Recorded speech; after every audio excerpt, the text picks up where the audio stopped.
Within You is the Power by Henry Thomas Hamblin. Read to you by Blue Friend. Chapter 7. The Secret of Abundant Supply. It is a metaphysical truth that the outward life is a reflection of your thought life. Our life is affected by our habit of thinking and attitude of mind in two ways.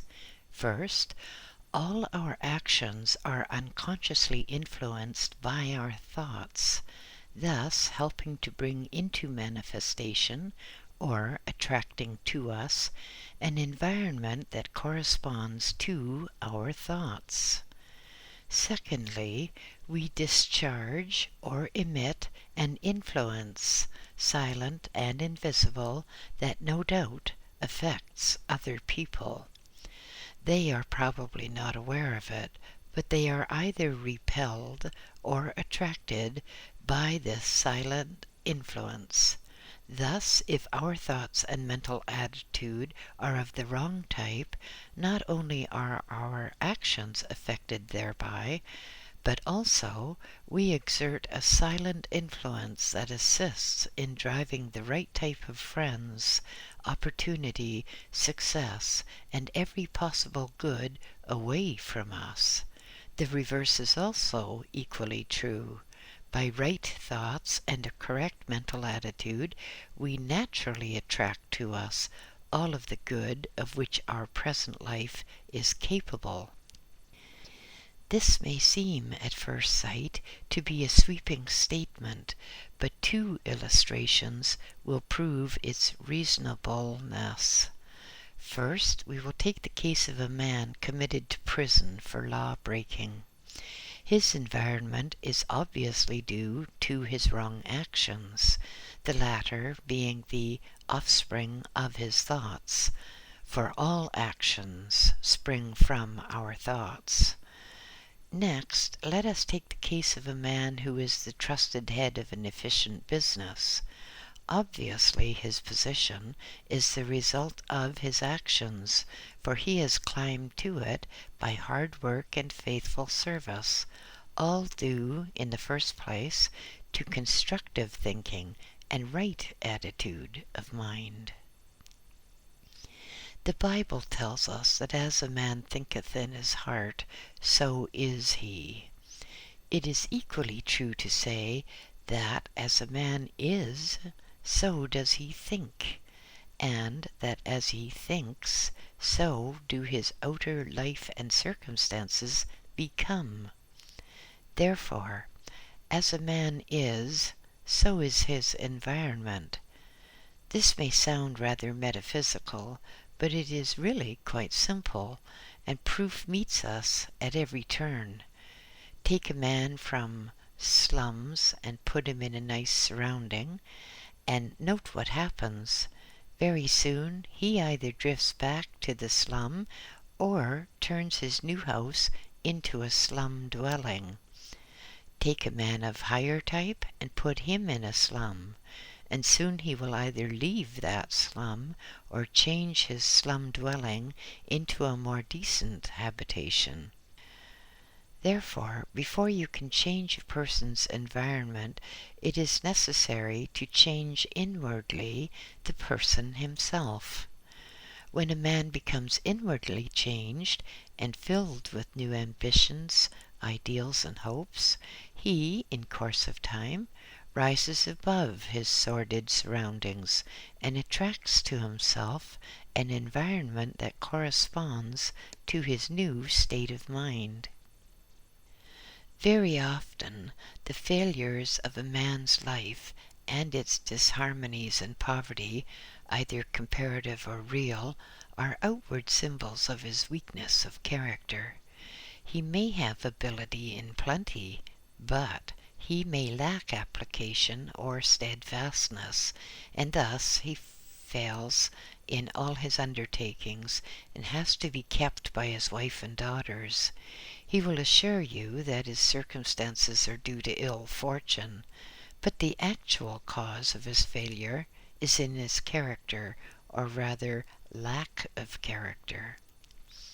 If, therefore, a man's poverty and lack, or financial difficulties, are due to weakness of character, which manifests in his work and dealing with others in the form of inefficiency, poor service, and bad judgment, it follows that he himself must change before his circumstances can be permanently altered for the better.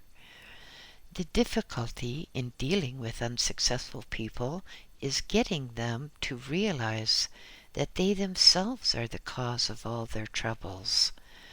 Until, however, they do realize this, their case is hopeless, and it is impossible to help them. But when they acknowledge that the fault is theirs, they can be shown that there is a remedy for their ills and a way out of their difficulties by means of self-improvement. Let them then search for hidden weaknesses and build up those weak places in their character, such as lack of grit, determination, steadfastness, persistence, patience, probity, decision, which are the cause of their troubles, and they will find that their circumstances will gradually change for the better. Everything comes from within. First within, then out. This is the law. Therefore, the change must always take place within.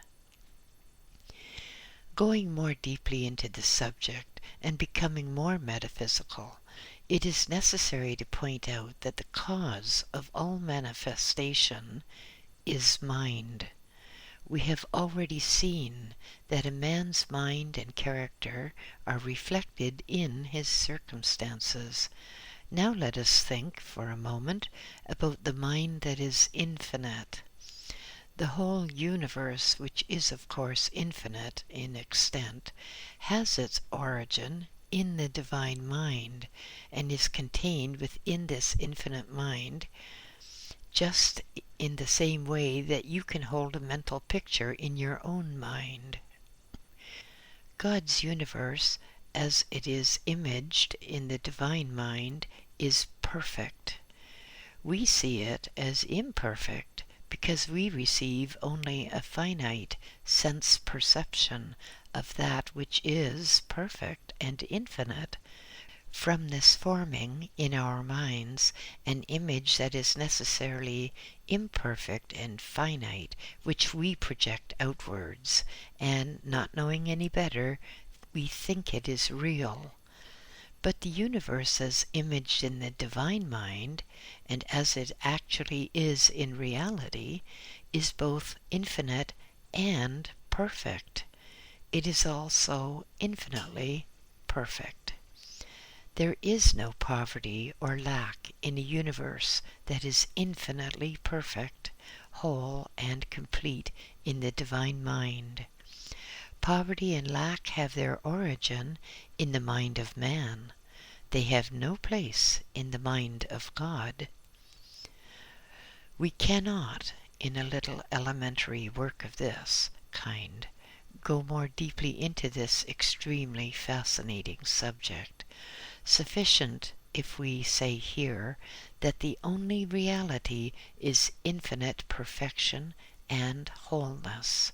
Therefore, there cannot be any lack at all in reality. The obvious lack and poverty that we see around us are the product of the human mind.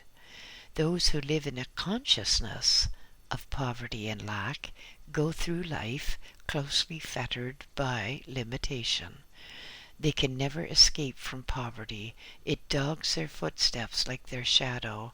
In fact, it is a shadow or reflection in their outer life of their state of mind and mental attitude.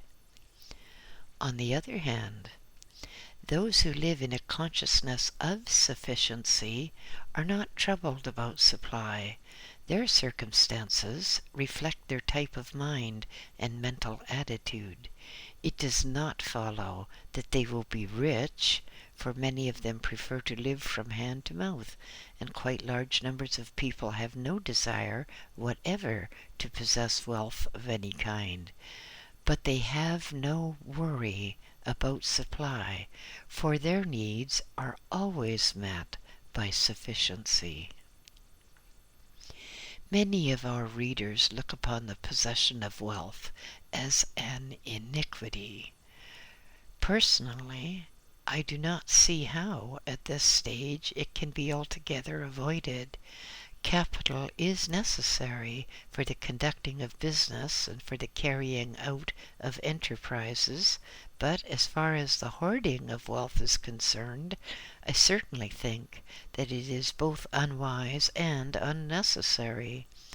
There is nothing more deadening to the spiritual life than riches. There is always hope for the drunkard and the harlot, but it is most difficult, although of course not impossible, for one who is burdened by wealth to enter into the kingdom of heaven. Some are able to do so, but they are allowed to enter simply because they hold their wealth as of no importance, merely as something of which they are stewards for a season. The hoarding of wealth is just as unnecessary as poverty.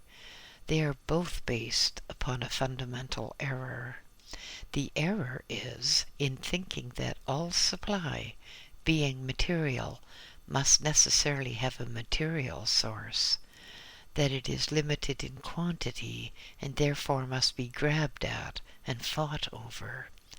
The truth is, of course, that the source of supply is spiritual and therefore without limit. Consequently, one who realizes the truth has no thoughts of poverty or lack and ceases to fear it. On the other hand, he has no incentive to hoard or to grab wealth, for of what use are riches to one whose supply is forever assured?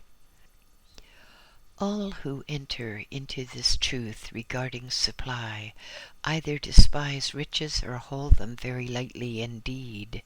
They cease to have any desire for wealth. Why should they have any such desire? People hanker after wealth because they fear poverty with a deadly fear, and long for wealth because they think that its possession would release them from their fears. When, however, they know the truth, they also know that their wants will always be supplied. Therefore, they no longer desire wealth and its cares and responsibilities. Wealth is just as abnormal as poverty. Our Lord showed this to be the case by choosing to be poor, but not in poverty, and by his teaching in the Sermon on the Mount. What Jesus promised was adequate supply, but not wealth or riches, to those who had sufficient faith in their Heavenly Father. Many people live this planless life of utter dependence upon their spiritual source. They never become rich, but all their needs are supplied. Something always arrives in time to meet their requirements. Such a life requires a very live and active faith, but its results are as certain as the rising of the sun. An understanding of the truth regarding supply is a necessary foundation for the faith without which the planless life is impossible. It is necessary to know the utter falseness and unreality of poverty and lack before we can trust in divine providence or the working of spiritual, at the same time mental, law. It is necessary to know that the universe is spiritual, that God is spirit, in whom we live and move and have our being, and that because we are a part, very small, yet a part, of the whole, all our wants, all through the ages, must be supplied. Supply sufficient for all our needs is the reality. Poverty and lack, the product of lack of faith, of fear, of ignorance, of weakness of character, have their origin in the human mind, and are the unreality, the negative, which has no permanence or reality. When we have learned the truth, it is necessary to live in the consciousness of it, and to think and act and praise God as though sufficiency were already ours, not to spend money that we cannot afford to spend, nor to incur debt, but to live mentally in an atmosphere of abundant supply.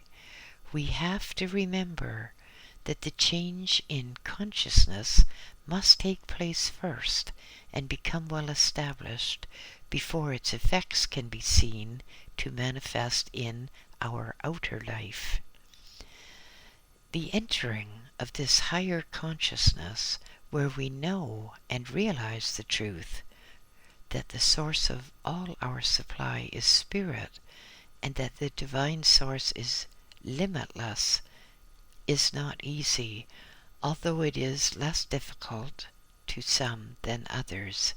It demands constant mental activity and watchfulness. It requires persistence and perseverance in right thinking, yet it is possible to those who are in earnest.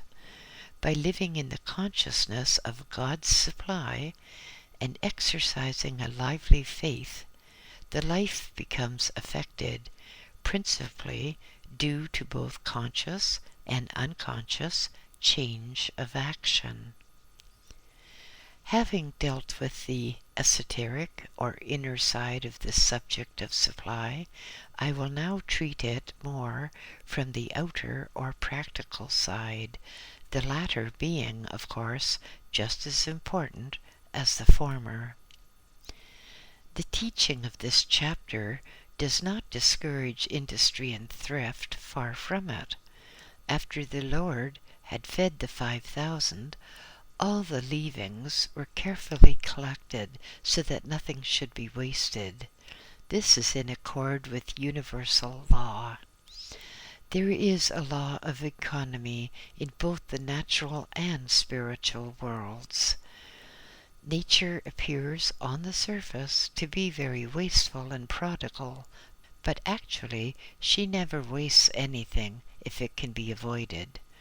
Therefore, the action of the disciples was in accord with universal law. What a lesson for us! To be careful and saving is a mark of superiority, both in mind and character. The wastefulness of the helpless poor is notorious. Those who are well-to-do are far more careful and conserving than the very poor. There are exceptions, it is true, but the rule is that a man who cannot save money has not it in him to command success in life. Inability to deny himself certain things shows a weakness of character and lack of purpose, which makes success impossible. 2 men that I knew very well built fortunes with $5, which they saved out of meager earnings. It is always the start that is difficult. If you cannot overcome the preliminary difficulties, you have not the steadfast purpose to hold your own in the battle of life. On the other hand, once the initial difficulties have been overcome, it is not difficult to get your bark into the currents of prosperity. Once you realize that there is unlimited abundance in which you can share, once you learn to live in the consciousness of this abundance, at the same time living within your present income and doing your present work as well as it is possible for it to be done, you have set out on the path to affluence. One who realizes and really believes that there is abundance and plenty for him puts into operation a powerful law which will surely bring opportunity to him sooner or later. Many, however, ruin their hopes by not knowing that for a time they must live a kind of double life. They must be opulent in consciousness, but careful and thrifty in actual practice. The time will come when their means will largely increase. Then, if they are wise, they will live on part of their income instead of living up to it. This will give them a wide margin for charitable purposes, for the taking up of further opportunities, and for extensions. Many businessmen have to let golden opportunities pass simply because they have saved little or nothing, owing to lavish private expenditures, or they have let other people in to share their schemes who, in addition to taking a large share of the profits, may prove a serious handicap and hindrance in other ways. While in its essence the source of supply is spiritual, it comes to us through material channels, and in order to have a share in it, it is necessary to earn it. We have to give something in exchange for what we draw from life in the way of supply. We must give in order to receive, and what we give must be something that the world wants or needs.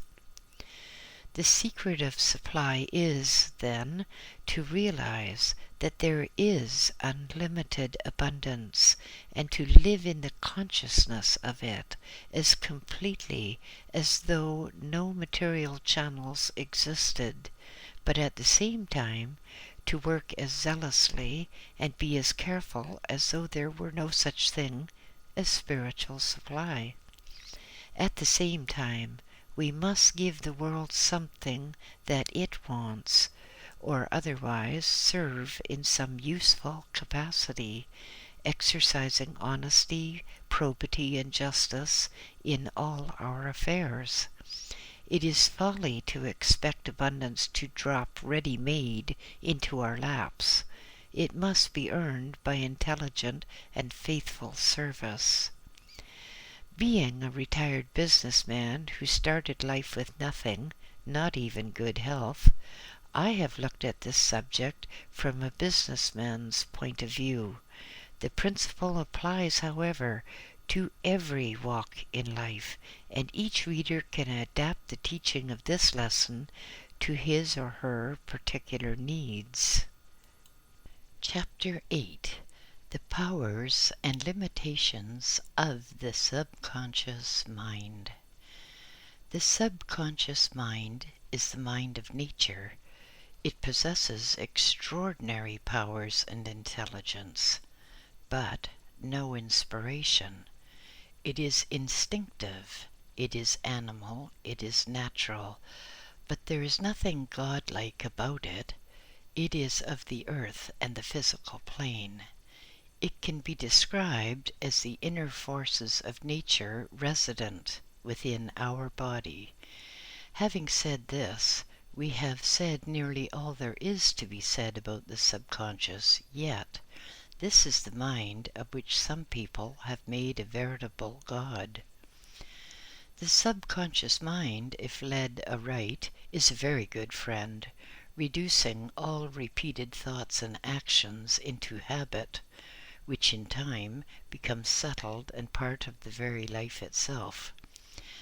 Thus, by conscious right thinking and conscious right action, a good habit is formed, which becomes, in course of time, practically automatic. This, of course, builds up the character, which in turn affects our life. It will be seen then how important is the right use of this willing and faithful servant. It is no god, it has no inspiration, but it is a very useful servant, as we shall see. Most of our actions or movements are done or made subconsciously. The reason that practice makes perfect is that the subconscious mind learns to do the task and, by so doing, takes it off our hands. How difficult it is to learn to drive a motor car.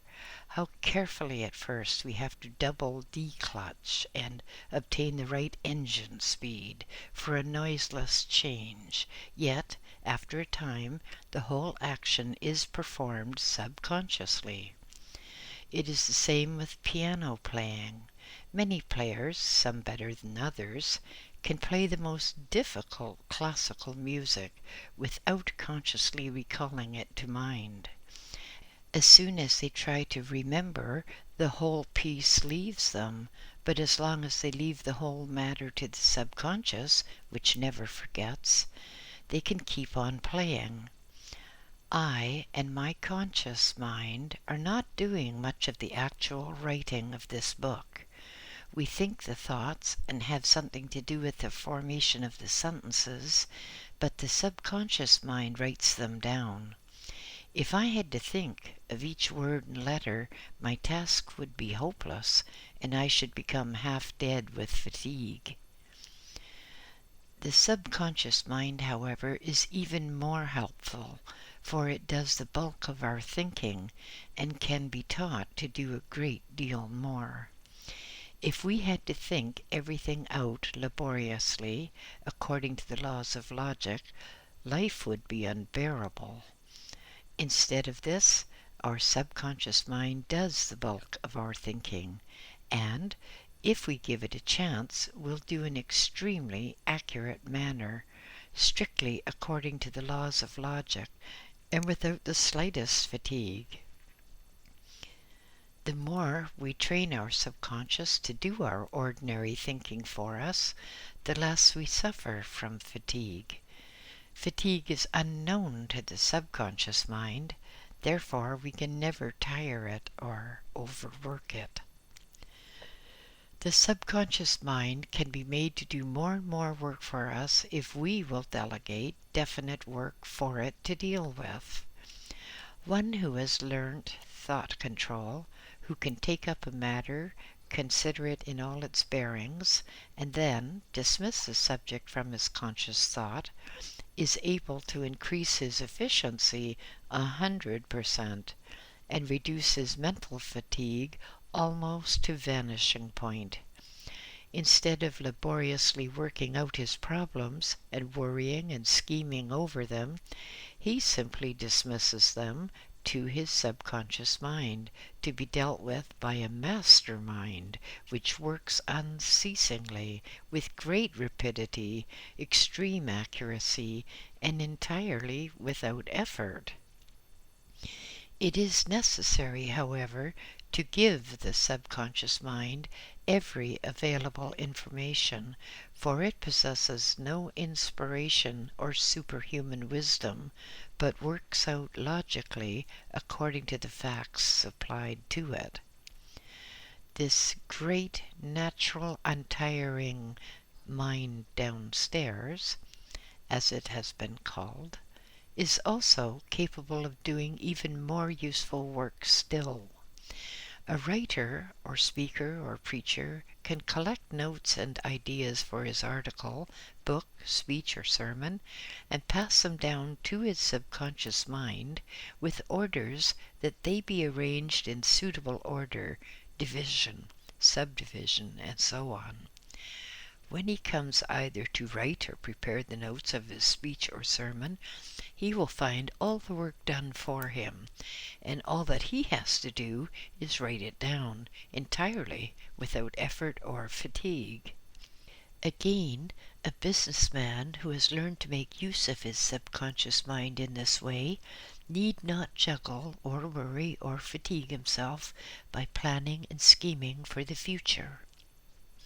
All that he needs to do is submit the facts to the greater mind downstairs, and all the planning will be done for him entirely without effort, and far more efficiently than he would have done it through laborious conscious thinking. The following, which has been brought to my notice, is a striking confirmation of the teaching of this chapter. In a recent issue of Collier's magazine, an interview with Henry Ford appeared. He spoke of the way with which big businessmen deal with problems, and pointed out that they did not spend a lot of time pondering and puzzling over plans or ideas. He said, "An idea comes to us, we think of it for a little while, and then we put it in the pot to boil. We let it simmer for a time, and then take it out." What Henry Ford means, of course, is precisely what we have been saying, that the idea or problem is dismissed to the subconscious mind, which works it out and presents it to the conscious mind for judgment. Yet again, an inventor or one who is constructing something mechanical can make use of the subconscious mind in precisely the same way. Let him sum up the whole problem, arrange all his facts and available information, and pass them all to the subconscious mind, when, if a successful result is within range of possibility, an answer or idea will be forthcoming. All this being done, mind you, without any effort whatsoever. All this may seem, especially to some readers, rather wonderful and far-fetched, yet there is nothing occult or mysterious about it. I am perfectly sure that there is no great writer, politician, or businessman who does not make use of his subconscious mind in this way. He probably does so unconsciously, but his procedure is the same. Some employ the whole of their mind naturally. These become men of achievement, who occupy responsible positions, and who bear immense burdens without strain, worry, or care. Responsibility sits lightly upon them, and they are serene and untroubled when in positions, and when confronted by tasks and difficulties, such as would drive an ordinary individual out of his mind. Such men develop their powers of attention and concentration, and anyone who is in earnest can do this, to a very high degree. They are at great pains to get to the root of a problem and obtain all the available data possible, but after that it is their subconscious mind that does all the work and which arrives at a decision. While it comes natural to a few to use their subconscious mind in the correct way, the majority of people find themselves unable to do so. Such, however, can be acquired by training. First, it is necessary to learn thought control, so as to be able to take up a problem or dismiss it entirely from the mind at will. When a problem is passed on to the subconscious mind to be worked out, the subject must be dismissed entirely from the conscious mind. The problem must not be worried over, nor the thoughts allowed to dwell upon it. It must be left entirely to the subconscious. Second, every possible detail and information connected with the problem must be grasped by the conscious mind, and the whole matter, pro and con, visualized before being passed to the subconscious. It will be seen, then, that thought control of a high order is necessary, also powers of attention and concentration. These can all be developed by anyone who is really in earnest. A good way of starting the use of the subconscious mind is to hold the problem in the mind just as one is going to sleep. There must not, upon any account, be any attempt made to solve the problem or to worry over it.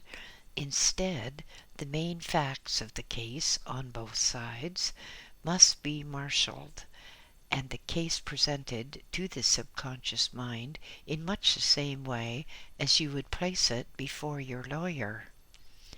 Having done this, dismiss the whole matter to your subconscious mind, and in most cases you will find in the morning that a solution has been arrived at without any effort or fatigue on your part. This, of course, is only one of the many ways in which the subconscious mind can and does serve its master, or the one who should be master. This great invisible force of nature is forever working.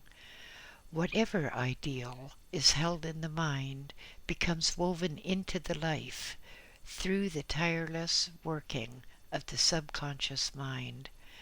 Only set your attention upon high and lofty achievement, and you will focus all the invisible forces of nature upon its accomplishment. In course of time, you will reap as you sow. If you will direct your attention into the right channel, backing it up with energetic, conscious action, your subconscious will help you day and night, thus making success and achievement possible. Chapter 9. The Use of the Spiritual or Superconscious Mind. We have already seen that the subconscious mind, wonderful though it be, is instinctive merely, lacking inspiration and what we call originality.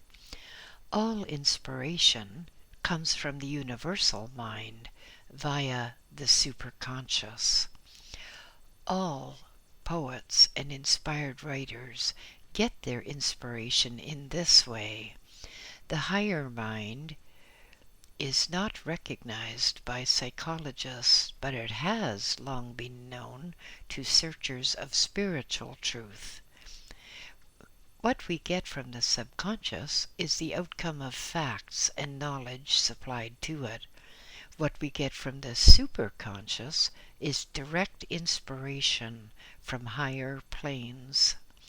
This higher mind might also be called the mind of illumination, for those who can enter into it become illumined, being able to know the truth and to see things as they really are, and not as they falsely appear to the senses.